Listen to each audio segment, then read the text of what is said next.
In today's video, I'm going to teach you how to fix the Microsoft account doesn't exist sign-in error in Microsoft 365.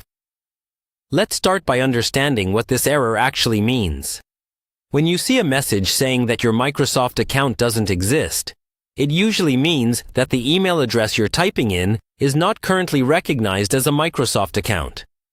That could be because of a small typo, using the wrong email, or the account being created with a different sign-in method than you remember.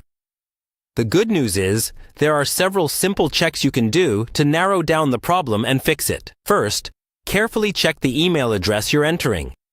Make sure there are no extra spaces before or after it, and that you've spelled the entire address correctly, including the part after the @ symbol. Pay attention to things like dots and hyphens, because even a small mistake will cause Microsoft to treat it as a completely different account. It also helps to slowly type it in again instead of relying on autofill, just to be sure nothing is off. Next, think about whether you might be using the wrong email altogether. Many people have more than one address: personal, work, or school. Your Microsoft 365 subscription may be connected to a work or school account that's different from your personal email. If you're trying to sign into a work or school Microsoft 365 portal, make sure you're using the account issued by your organization, not your personal one.